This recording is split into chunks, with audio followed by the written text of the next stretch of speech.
おはこんにちは、ポテトです。今日もデータぶつけていきたいと思います。よろしくお願いいたします。今日はですね、センターバックフライパス数値どこまで上げとけばいいのか調べてみたやっていきたいなと思いますということでですね、アップできましたね。皆さん楽しんでおりますかというところなんですけども、だいぶ変わったのでここは検証していかないとなというところで、ちょっとね今随時検証はやってはいるんですが、今回はパスについてやっていきたいなと思います。フライパス数値がね低い人ほどよりミスるようになりましたよみたいな感じですね。鳥かごの対策としてみたいな感じになっておりましたので、これはセンターバックに限らず全選手に影響するところになっていきますので、これがじゃあ実際どれぐらい変わったのかというかね、どれぐらいミスるのか、じゃあ実際どの辺まで育成しておけばいいのか、特にセンターバックのところですね。これぐらいあれば安心していいのかなみたいなところをちょっと今日はね見ていきたいなと思います。で、結構ね面白い、個人的にはこういうの結構好きなんで、多分ポテラの中にも好きな人いるんじゃないかなと思うんで、ぜひ見ていただけたらなと思います。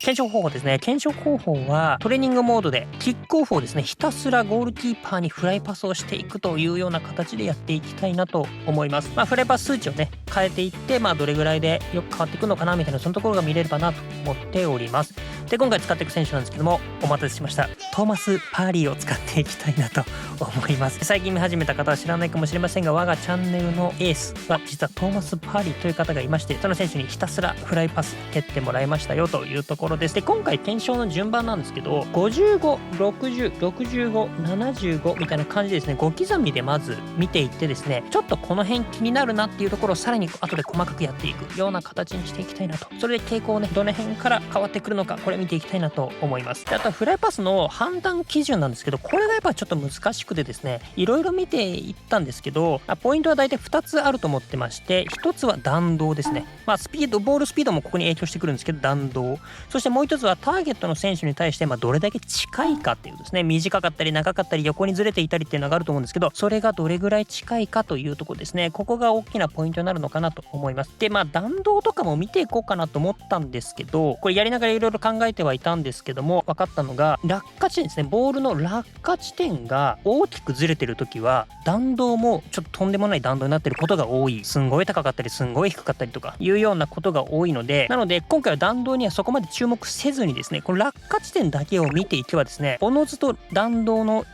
良し悪しとかいうのも見えてくるかなと思ったんで、これでやっていきたいなと思います。で、どうやってやっていくかなんですけど、着地点をですね、こんな形でこの僕 iPad を使いながらですね、ポイントでチェックしていきます。こうやってアナログなんですけど、こうやってねチェックしていきます。で、こんな形でやっていくとですね、重なったりもするんですけど、同じようなとこになっていたら色が濃くなっていくような感じですね。で、これで表が完成するみたいな感じですかね。ちょっとだいぶブレてるなとかが見えてくるんじゃないかなと思ったんで、これでやっていきたいなと思います。こういうの結構面白くないですか？大前提どこに落ちるのが一番いいとしよう、よしとするのかって話なんですけど、これですね、大体ここですね。ペナルティースポットからゴールキックエリアのこの間ぐらいが100点だというような感じ、真ん中でねだと思っていただけると良いかなと思います。というのもキックオフ地ね、ゴールキーパーこの辺立ってますから、ここに向かって蹴るわけですから、この辺にね落ちるのが一番いいとしましょうねという話ですね。はい、ということでそれを踏まえた上で見ていきましょう。はい、ここからですねもうひたすら見ていきますから、飛ばしたい方はね時間も出しておきますから、そちらまで飛ばしていただけたらなと思います。心中したい人は一緒に見てください。さあ見ていきましょう。まず結果ポンって出しながら見ていきましょう。まずは55のところですね。55に関しては赤でねやっておきました。やっぱりですね、横へのブレとかこの時はね、あとはこの長いやつですね、超えちゃうやつはこの辺に書くしかないのでこうやって書いてるんですけど、超えちゃう、ゴールを超えてしまうようなキックっていうのが多かったかなと思いますね。ただそれでもですね、意外にいいパスっていうのもゼロじゃなかった。本当に運ゲーに近い形になってくるのかな。フライパス数値が低ければ低いほど運ゲーに近くなってくるみたいな感じですかね。はい、次60見ていきましょう。60オレンジにしておきました。60ね、さっきの55に比べたらなんか幅が狭くなってるような気もするんですけど、超えちゃうパスとかめちゃめちゃ多かったですね。あと短すぎるパスね、これも短すぎるのここに書くしかないんで、こんな感じで書いてるんですけど、いいパスも出てはいるんだけど、キーパーからしたらだいぶね遠いとこになっちゃってるよねみたいな感じになってるんで、パッと見ほど55よりは良くなってないというか、あんまり変わってないかなというところですね。はい、次65ですね。65からはですね、ほら見てください。これ結構いいパスがちょっと増えてきてるのがわかるかなと思いますね。あとはめちゃめちゃ長かったりっていうパスっていうのも少なくはなってる、ゼロじゃないですけどね、短いパスっていうのもあったけど、だいぶ60とか55の時に比べたらだいぶね真ん中に寄ってきてるなっていう印象がありました。次70ですね。70見てください。ここはいいですね。だいぶいい感じになってるのがわかるかなと思います。ちゃんとね真ん中に寄ってきてるなって感じがわかるかなと思います。ただですね、やっぱりまだ長かったり横にずれちゃうっていうのはゼロじゃないというとこですね。65よりだいぶ良くなっているっていうのがわかるかなと思いますね。最後75ですね。75はもうパッと見でもすぐ分かりますね。だいぶ真ん中に寄ってて、短すぎるもなければ長すぎるっていうのもほぼなかったですね。もちろんゼロにはならないと思いますが、こんな形になっていくと。なので70から比べてもだいぶ良くなってるなっていうのが分かるかなと思います。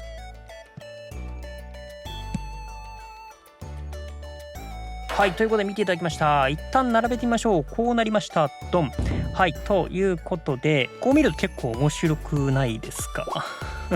結構いいよね、この感じね。さっきも言った通りですね、55から60、ここはですね、パッと見だとだいぶ真ん中に寄ってきてんのかなって感じはするんですが、よく見るとですね、長すぎたり短すぎたりするんで、そんなには変わらないかなって。もちろん55より60の方がいいですけど、ぶっちゃけ試合中で使ってる分に関してはどちらにしろダメかなっていう感じにはなりそうだなというところです。で、65ぐらいからはギリ使える感じなのかなっていう印象は受けました。で、70ぐらいになってくるとだいぶね、狙ったとこには飛んではいるのかなっていう感じ。75ぐらいになるとブレはゼロじゃないけど問題なく渡したい選手には渡るんじゃないかな、そんなところかなと思います。はい、ということで、ここの差はそんなにないので、こっからですね、60から65とか65から70、70から75、この辺りの間がちょっと気になるんで、ここをねちょっと再度同じような感じで61、62、63、64って感じでバーってやってきました。同じようにやってきました。一本一本これ一回一回の試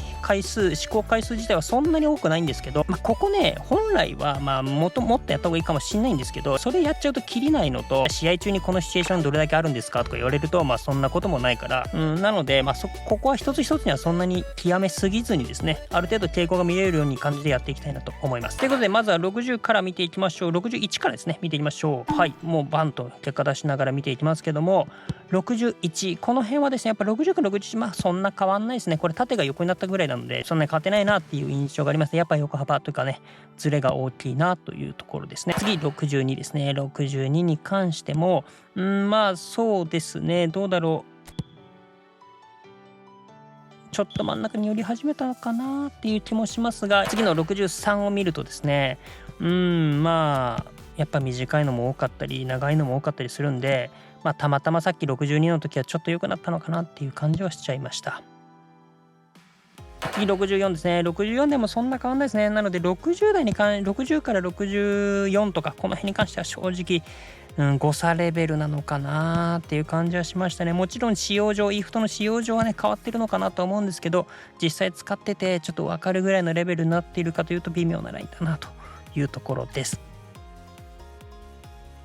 次65から69のところですね。65でねだいぶ良くなったかなっていう気はしたんですけども、66見てみるとですね意外に横ブレが大きいなとは思ったので、じゃあ65に関してはちょっと上ブレした記録になったのかもしれませんね。この検証はですね運ゲーの部分があるので前後関係をね見ながら上ブレした下ブレしたっていうのが見てわかるかなと思うんで、次を見ていきましょ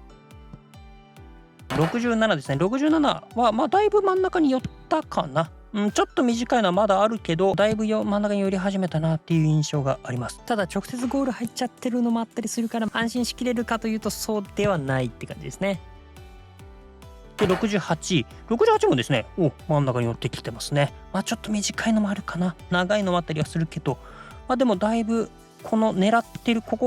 るっていうのが意思として見えてくるかなというところです。で69もですねこの100点のところこそないもののですね、だいぶ横ブレっていうのは少なくなってきてるとは言えるのかな。でも長いのもあったしな、なんかクロスバー2本連続とかありましたねだから安心はできないよねって感じはしちゃいましたけど、だいぶ寄ってきてはいるのかって感じはしてますね。最後71の部分から見ていきましょうというとこですね。70の時もだいぶ安定してるような感じはしましたけど、それが上振れだったのかどうだったのかっていうのを私確かめていきたいなと思います。71に関してはよくはなってるか、ものすごく短かったりものすごく長いっていうのはそんなになくなってはいましたね。ちょっと長いかっていうのはちょっとありましたけどね。で72の段階ではだいぶ良くなってますね。かなり取りやすいボールが多くなっているという感じ。それでもやっぱり長いっていうのはゼロにはならないのかなっていう感じはしてますね。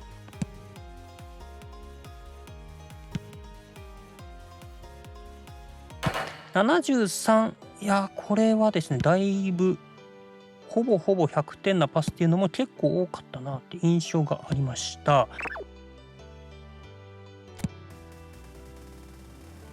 で74ですね。74も73とかとあんまり変わんないデータになりましたね。なのでこの辺まであれば安心してもいいかもしれないですね。一旦ディフェンスラインとかで回すとかそういったところで考えたら安心していいかなって感じはしましたね。はい、ということでこう並べてみるとですね、72ぐらいから真ん中に寄ってきてるなって感じ。73ぐらいの方がいいですかね。3ぐらいの方が安心できそうな感じしましたけど、75もね見るとねだいぶ真ん中に寄ってましたから、そう考えると73以降73、4、5のデータっていうのはそんなに変わんないような感じになってるんで、そう考えると73とかぐらいまで開けておけば安心と言えるのかなと思います。いや面白いですね。ということで今日は結論です。センターバックのフライパス数値は73あると安心とします。はい、ということで見ていただきました。大体ですけどね、73あれば一旦はディフェンスラインで回したりとかある程度フライパスする分には安心していい数値になってくるのかなとは思いました。もちろんそれでもミスることはありますし、逆にね数値が低くてもですねいいパスが出たりはするんで、そのあたりはって感じなんですけどね。で最低ラインとかで言うと65とかがあれば最低ラインなのかな。安心はできないですけど一旦それぐらいあればいいのかなとはちょっと思いましたけどね。でも本来はやっぱ70とか乗っけとかないとちょっと苦しいのかなとはねデータ見た時は思いましたね。であとちなみにじゃあキック力はどうなのっていう気もするじゃないですか。一応やってきました。さっきフライパス60でもね結構ブレてたんで、これをキック力をトーマス・パーリーって初期値のキック力ってめちゃめちゃ低いので、これちょっと上げたらどうなるのかなと思ってやってきました。で今の結構ガチスカレベル系のセンターバックとかでいうとキック力80前後とかになることも多かったりするんで、これでカバーできないかなと思ってキック力80にしてやってみました。はい、結果一応ここに乗っけておきましたけども、わかりますかね。めちゃめちゃ横ブレすごかったですねキック力上げた方がいいパスになるかと言われると、弾道だけ見るとなんかいい気もしなくもないんですけど、このフライパス数値、低いフライパス数値をカバーできるほどの効果はなさそうっていう感じはしましたね。なのでキック力あれば安心していいぜとはならなそうな感じなんで、パス低い系のセンターバックでキック力でどうにかカバーっていう選択肢はあんまり考えない方がいいのかなとは思いましたね。はい、というところですね。ちょっとキック力とパスの関係性に関してはまたね機会があれば検証したいなと思いますけど、今回はフライパス足元がねあんまり高くないセンターバックとしてどの辺ぐらいが許容範囲なのかっていうのを見たかったんで、今回に関してはこれで十分かなと思うんで、ここで終わりたいなと思います。はい、というところでちょっとバーッと喋っちゃって長くなっちゃってるかなとは思うんですけども、いかがだったでしょうか。だいぶ参考にはなるんじゃないかなと思うんで、これを見てねどこを取るかとかね、攻め方とかにもよって変わると思うんですけど、65ぐらいで我慢するかっていう選択肢も全然ありだと思うので、各々のね答えっていうのを出してみていただけるといいかなと思います。あとはインパクトパスとかどうなのとかねあるかなとか思うんですけど、インパクトパスも検証やります